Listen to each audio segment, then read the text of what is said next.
김정은 북한 노동당 국무위원장이 결국 네. 중국 방문한 사람으로 드러났군요. 확인이 됐습니다. 예. 어제 브리핑 들어보니까 설마 김정은 위원장이 직접 갔겠냐 뭐 이런 얘기를 하셨던 걸로 기억을 하는데. 괴로워요. 아픈 데를 찌르지 마세요. 네. 아, 진실은 참 불편합니다. 보란 듯이 오늘 사진이 이렇게 시진핑 주석하고 네, 김정은 위원장하고 찍은 사진이 나왔더라고요. 예. 이 북한 조선중앙통신의 공식 발표가 있었습니다. 이 조선중앙통신은 그 28일 이 김정은 동지께서 이 습근평, 그러니까 시진핑을 이렇게 부르나 봐요. 거기는 이제 네네. 한자어로 보면은 네. 시간이라 습 아니겠습니까? 습 학습할 때 습. 습시예요. 한자 습시. 그대로 그냥 읽는 저희 우리나라가 읽듯이 그렇게 이제 했는데 이 습근평 동지의 초청으로 3월 25일부터 28일까지 중화인민공화국을 비공식 방문하시었다. 네, 이렇게 보도를 했습니다. 이번 방문에는 김정은 위원장의 부인인 리설주 씨가 동행을 했고요. 이 최룡해, 박광호, 리수용, 김영철 노동당 부위원장, 리용호 외무상, 조용원, 김성남, 김병호 당 부부장. 그러니까 뭐 노동당과 이런 군의 핵심들이 이제 같이 갔다라는 얘기죠. 같이 수행을 했다고 합니다. 그리고 MBC 보도에 따르면 그 김정은 위원장은 시진핑 국가주석과 3시간가량 인민대회당에서 정상회담을 했고요. 어제 오전에는 이 중국의 실리콘밸리라고 불리는 중간촌이라는 곳에서 목격이 됐다. 이런 보도를 하기도 했습니다. 이 북한의 발표 이후에 이 중국에서도 이 시진핑 주석과 김정은 위원장이 함께 있는 사진과 영상이 계속 공개가 되고 있는 상황이고요. 보도에 따르면 이제 두 사람이 어떤 대화를 나누었나 이게 이제 관심사일 텐데 이 보도에 따르면 김정은 위원장은 시진핑 주석을 만나서 이 비핵화는 선대의 유운이다 이런 입장을 밝혔다라고 합니다. 이와 함께 몇 가지가 있는데 첫 번째는 이제 조중 그러니까 북한과 중국의 친선 관계를 발전시킨다. 사이가 좀 안 좋았었잖아요. 네. 뭐 굉장히 그 북한이 뭐 미사일을 쏘건 뭐 핵실험을 하건 항상 중국이 쉴드를 쳐준 것 같아서 두둔해 준 것 같아서 북중 사이가 좋은가 보다 이렇게 생각을 했지만 실은 지금 굉장히 안 좋은 사이였어요. 네, 그렇죠. 어느 정도 뭐 국제 제재에 따라서 이제 중국도 같이 동참한 부분도 있고 중국의 이런 지원이 끊기니까 북한이 좀 어려워졌다. 뭐 이런 보도도 있는데 반면에 뭐 북한 내부가 좋아졌다는 보도도 있고요. 그렇죠. 평소 안 친한 사람하고 거리가 먼 거는 문제가 없는데 친한 사람이었는데 이 마음이 상해서 틀어지면은 더 미워요. 아, 네, 그렇죠. 네. 우리 서로 미워하지 맙시다. 조만간 외나무 다리에서 만날 것 같은 느낌이 들기도 하는데요. 네. 어쨌건 이런 이제 조중 관계를 친선 관계를 발전시킨다라는 내용이 있었고 이 두 번째는 이 조선반도 정세 관리 문제를 논의했다. 그리고 이 세 번째는 중요한 사안들을 깊이 의견을 교환했다. 뭐 이런 내용들이 나와 있습니다. 그리고 그 중국이 이 북미 정상회담을 앞두고 북한의 후견 세력이 되어주겠다는 식의 얘기를 했다. 뭐 이런 보도도 있고요. 게다가 이제 시진핑 주석이 그 김정은 위원장의 평양 답방 초청을 받아들였다라는 얘기도 있습니다.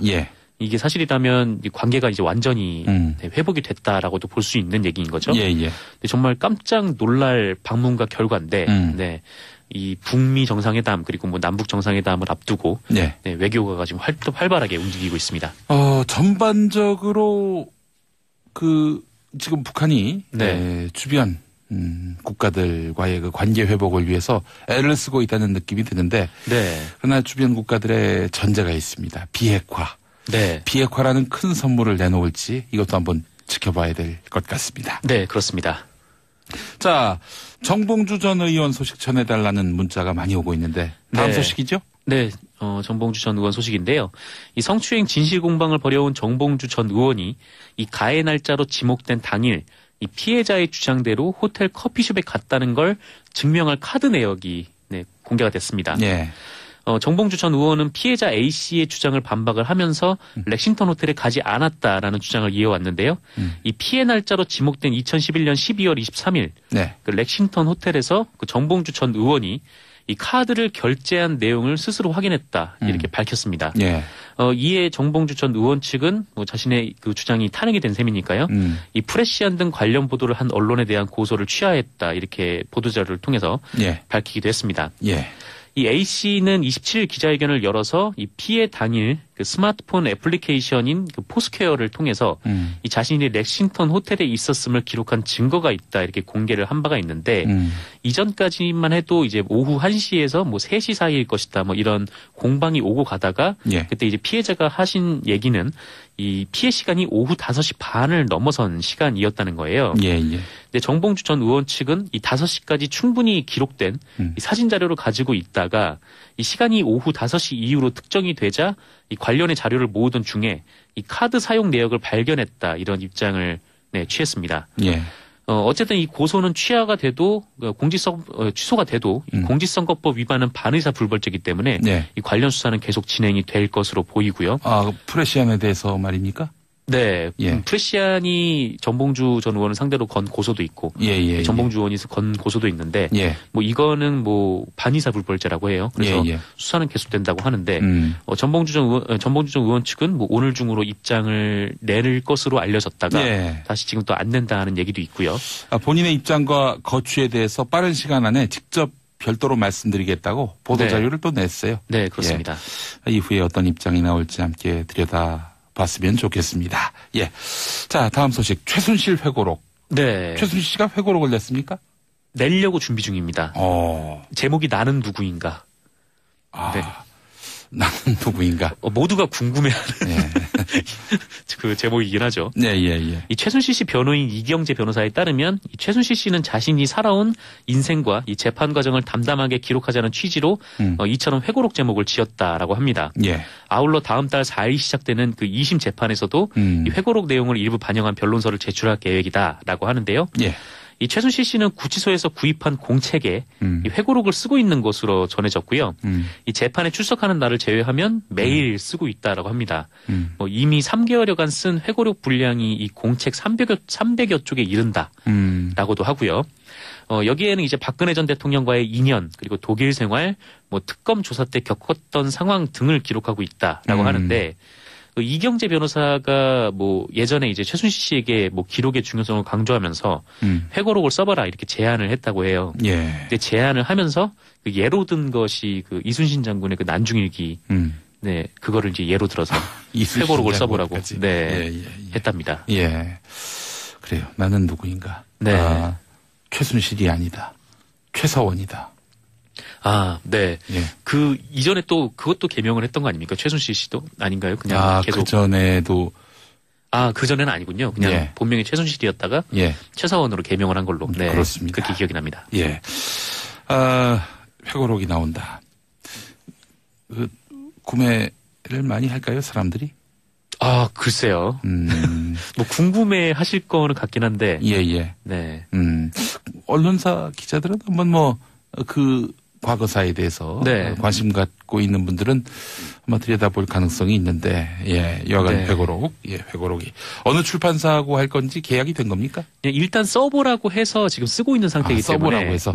그게 이제 실제로 책으로 나올지는 아직 좀 더 봐야 될 것 같습니다. 예, 알겠습니다. 고 장자연 씨 관련해서 검찰이 재수사할 가능성이 있다. 이런 보도를 봤습니다. 네, 그 고 장자연 씨는 꽃보다 남자라는 유명 드라마로 막 이름을 알렸는데, 그렇죠. 이제 꽃길만 걸으면 될 것 같았는데, 드라마가 끝나기도 전에 스스로 목숨을 끊었습니다. 예. 처음에는 우울증으로 인한 자살로 처리가 되려다가 그 직전에 장자연 씨가 남긴 메모가 발견이 됐었어요. 예. 이 메모의 내용이 정말 처참했었는데요. 이 고인이 2009년 남기신 메모의 한 대목만 읽어보겠습니다. 모 감독이 골프를 치는데 술 및 골프 접대 요구를 했다. 룸사롱에서 술 접대를 했다. 이 접대할 상대에게서 잠자리를 강요받았고 계속 찾아서 울었다. 방에 가둬놓고 손과 페트병으로 머리를 수없이 때렸다. 예. 협박 문자, 욕설을 들으면서 맞았다. 네, 이런 내용이 있습니다. 예. 이 메모에는 총 17명의 명단이 있었다고 하는데요. 이 사람들에게 룸사롱에서 술 접대 그리고 심지어 성접대도 있었다는 것이죠. 그런데 검찰은 수사 결과 이들 중 아무도 기소를 하지 않았어요. 그러니까 법원 문턱도 넘지 못했습니다. 예. 그리고 이 명단에 조선일보 방사장이란 이름이 포함되어 있는데요. 예. 그때 조선일보와 경찰은 이 조선일보 방사장을 조선일보와 관계된 이 방씨 일가가 아니라 이 계열사인 스포츠조선의 모 사장으로 몰았는데 이 모 사장은 방씨가 아니고요. 예. 그런데 나중에 알고 보니까 이 조선일보 방상훈 사장의 동생인 방용훈 코리아나 호텔 사장이 이 장자연 씨와 만났다는 증언이 있었다고 합니다. 예.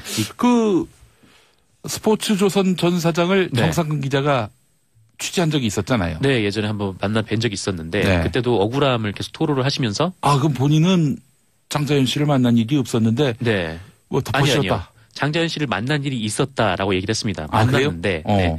문제는 이제 그 자리가 예. 뭐 따로 이제 뭐 술접대 그런 자리가 아니었고 식사 자리였고 뭐 여러 명이 같이 있는 자리였으며 예. 그때 계산을 했던 사람이 코리아나 호텔 방용훈 사장이었다라고 주장을 했다는 거예요. 그러니까 뭐 이 김종승 씨, 그 장자연 씨의 아마 뭐 소수자 대표였던 걸로 기억을 하는데 네. 그 사람이 뭐 방용훈 사장과 알고 지내는 사이였기 때문에 조선일보 방 사장과 본인을 헷갈렸을 리가 없다라는 게 당시 그분의 이제 주장이셨어요. 결국 이제 뭐 조선일보에서 해명하기로는 네. 그 스포츠조선 전 사장, 방씨 아닌 스포츠조선 전 사장이 네. 말하자면은 뭐 책임이 있는 것이냐 그렇게 몰아갔던 그런 보도는 잘못됐다. 네, 잘못됐다라고 주장을 하고 있는 건데. 억울하다. 네. 예.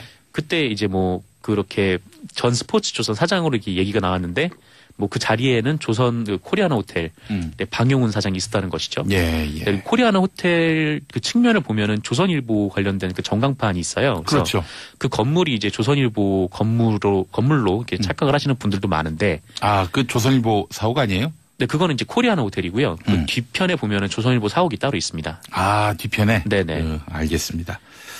그래서 어쨌건 요거 관련해서 지금 조사 과정에서 이런 증언이 나왔는데도 경찰과 검찰이 제대로 조사하지 않았다라는 것이죠. 그때? 네. 예. 그래서 아니 대체 왜 그 수사 과정에서 조선일보 방사장이란 메모가 있고 이 방씨 일가의 이름이 나왔는데 왜 조사를 하지 않은 것인가 이런 의아함이 있을 수밖에 없는데 뭐 이것이 이제 부실 수사 의혹으로 이어지고 있고요. 이에 법무부 산하 검찰 과거사위원회가 이 사건을 재조사 사건으로 지정할 예정이라고 합니다. 뭐 그 외에도 이제 뭐 세금을 내고도 배임으로 몰려서 이게 결국 이제 해임됐던 정현주 전 KBS 사장 그리고 뭐 용산 참사 이런 사건들도 같이 있는데 근데 일단 이 장자연 씨 사건은 공소시효가 지나서요. 이 사건의 실체가 드러나도 처벌은 할 수 없는 그런 상황입니다. 뭐 하지만 이 검찰의 수사가 부실했다는 점은 조사를 할 수가 있는 거죠. 그래서 이 과정에서 그 사건의 실체가 밝혀져서 이 고인의 억울함이 풀렸으면 좋겠습니다. 알겠습니다. 자, 김정민님, 장자연 사건 정말 잘 수사합시다. 힘없는 여성의 억울함을 풀어줘야 합니다라고 하셨고요. 8081번 쓰시는 분, 저는 정상근 기자님 웃음소리가 그렇게 좋더라고요. 오늘도 미세먼지가 많은데 좋은 하루 보내세요. 네, 감사합니다. 이 백경전님께서 그 김윤 그 진행자님의 이 물병 클래스가 다르다고. 그렇습니까? 제 배기량이 다른데요.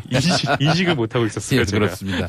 너무 자연스러워서. 한 40톤 덤프트럭으로 제 인생을 비유할 수 있을 것 같습니다. 라디오만 들으시는 분을 위해서 말씀을 드리면 저 500ml인 줄 알았더니 이게 한 1리터 정도 돼 보이네요. 그래요. 자, 산불 소식도 하나 전해주시죠. 네, 강원도 고성에서 산불이 나서 주민 445명이 대피했습니다. 오늘 오전 6시 14분께 이 강원도 고성군 간성읍 탑동리의 야산에서 산불이 발생해서 주변으로 번지고 있는데요. 이 탑동리에서 뭐 가진리, 이 공연진리 이런 바닷가 지역으로 번지고 있다라고 합니다. 이에 오전 7시 54분경 240가구 445명의 주민들에게 대피령이 내려진 상태고요. 주민들은 인근 초등학교로 대피했다고 합니다. 이 산림당국은 헬기 4대, 진화차 36대, 그리고 산불 진화대, 공무원, 소방, 그리고 경찰 이렇게 630여 명을 투입해서 진화 작업에 나서고 있고 헬기 26대를 추가로 투입할 예정이라고 하는데 이 오전 7시를 기점으로 지금 고성에 강풍주의보가 내려진 상황이라고 해요. 세상에 게다가 이 초속 10m의 바람이 강하게 불고 있어서 이 진화에 어려움을 겪을 것으로 보입니다. 게다가 이미 좀 전부터 이 건조경보가 내려진 상태여가지고 이게 불길을 잡기가 쉽지 않을 것 같은데 좀 빨리 산불이 좀 잡혀서요. 큰 피해가 좀 없었으면 합니다. 이게 예전에 제가 오프닝에서도 말씀드렸습니다마는 서 있기가 힘들 정도로 바람이 세요. 바다를 끼고 산을 끼고 있으니까. 그래서 참 진화 작업이 쉽지 않겠다는 생각이 드는데요. 큰 피해가 없기를 바라는 마음입니다. 자, 정상근 미디어 오늘 기자 수고하셨습니다.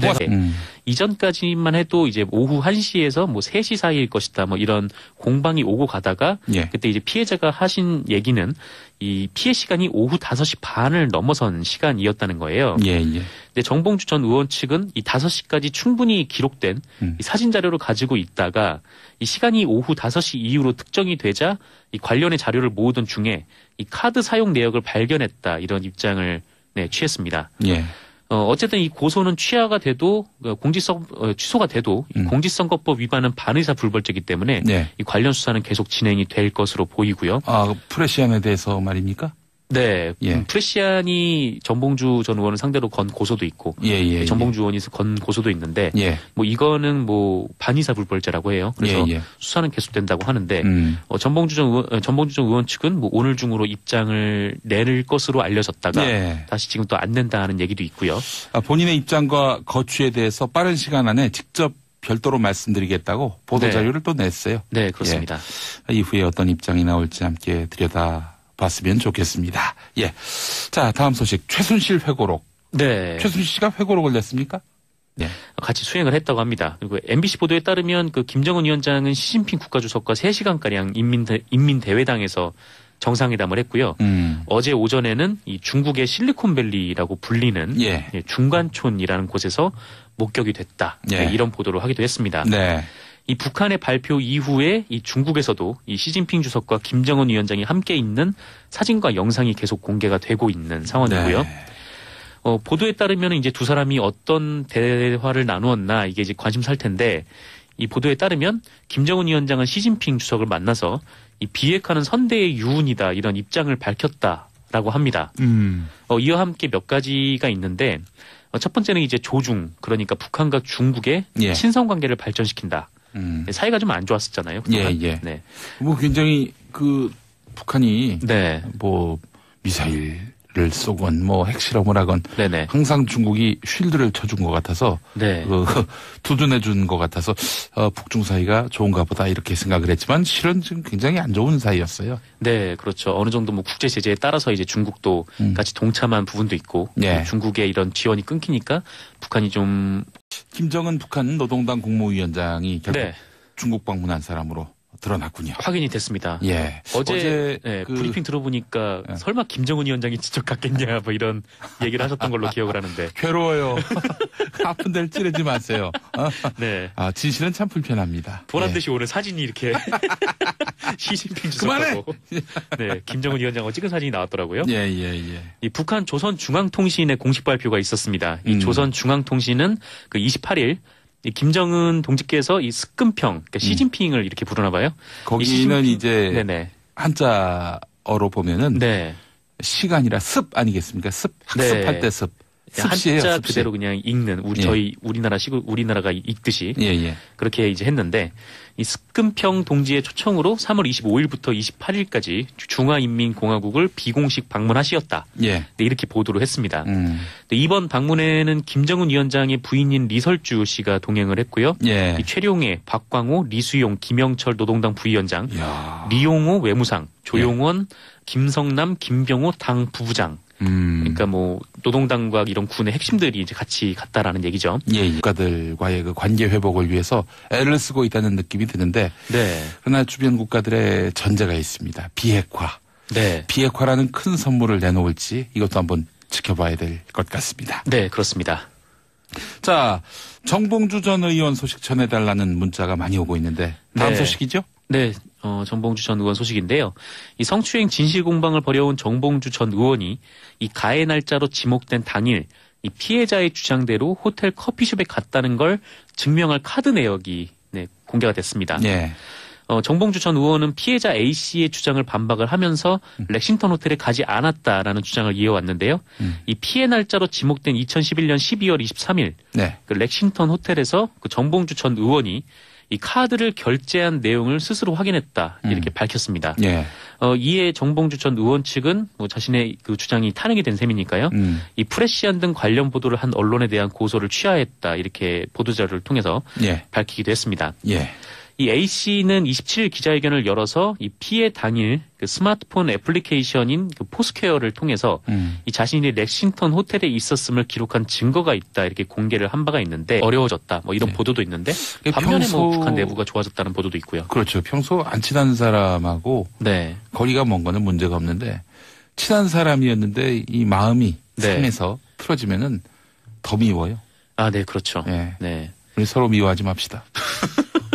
조만간 외나무 다리에서 만날 것 같은 느낌이 들기도 하는데요. 예. 네. 어쨌건 이런 이제 조중 관계를, 친선 관계를 발전시킨다라는 내용이 있었고, 이 두 번째는 이 조선반도 정세 관리 문제를 논의했다. 그리고 이 세 번째는 중요한 사안들을 깊이 의견을 교환했다. 뭐 이런 내용들이 나와 있습니다. 예. 그리고 그 중국이 이 북미 정상회담을 앞두고 북한의 후견 세력이 되어주겠다는 식의 얘기를 했다. 뭐 이런 보도도 있고요. 예. 게다가 이제 시진핑 주석이 그 김정은 위원장의 평양 답방 초청을 받아들였다라는 얘기도 있습니다. 예. 이게 사실이라면 이 관계가 이제 완전히 회복이 됐다라고도 볼 수 있는 얘기인 거죠. 예. 근데 정말 깜짝 놀랄 방문과 결과인데, 네. 이 북미 정상회담 그리고 뭐 남북 정상회담을 앞두고 네, 외교가 지금 활발하게 움직이고 있습니다. 전반적으로 그 지금 북한이 주변